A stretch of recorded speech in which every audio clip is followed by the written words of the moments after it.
Welcome back to NASRAC, where we continue with our broadcasts of the ANC's National Policy Conference.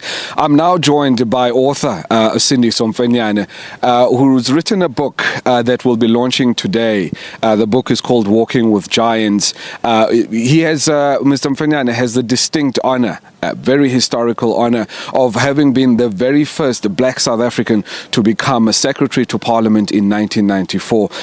Sir, good morning, and thank you very much for joining us. Good morning. Tell me a little bit about the book Walking with Giants, which you are launching today.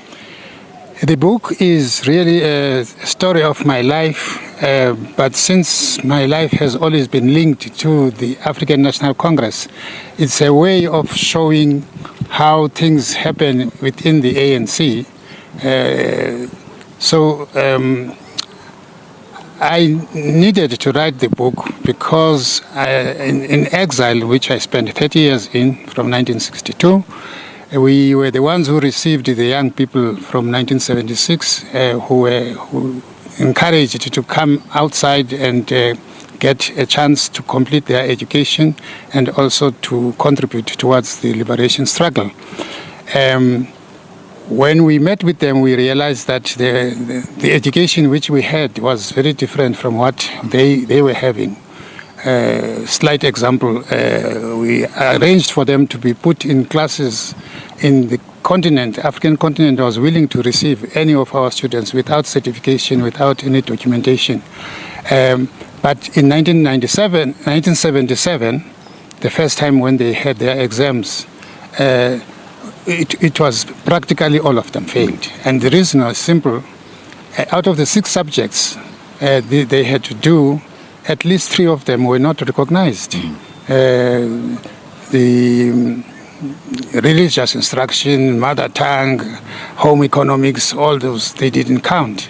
So there was no way they were going to pass.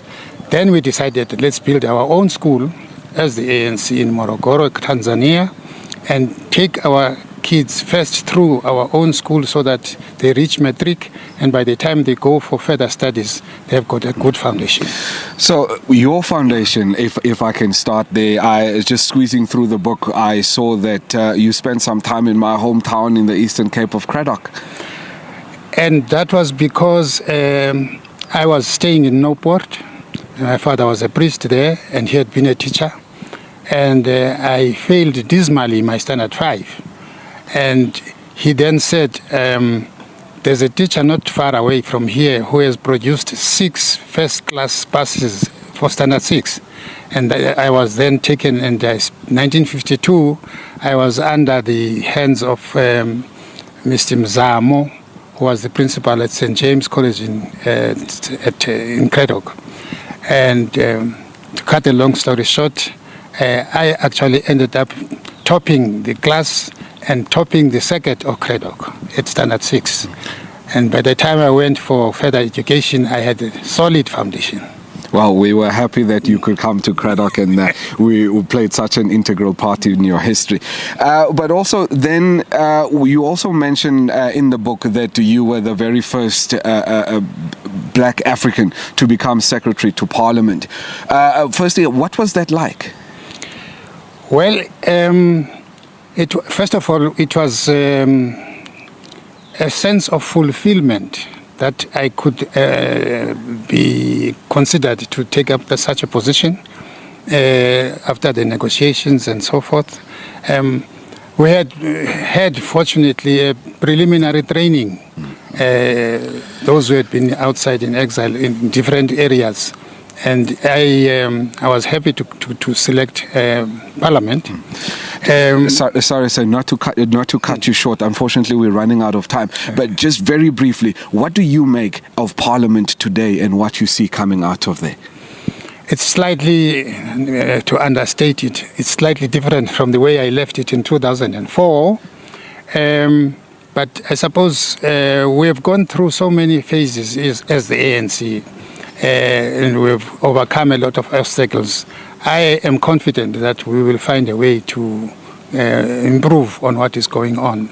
This policy conference, for instance, I'm following the discussions.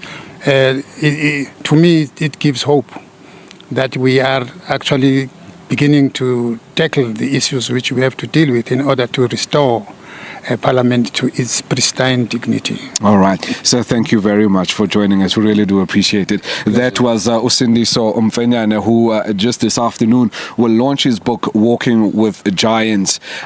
And for now, we hope to bring you a little bit more information from the ANC National Policy Conference.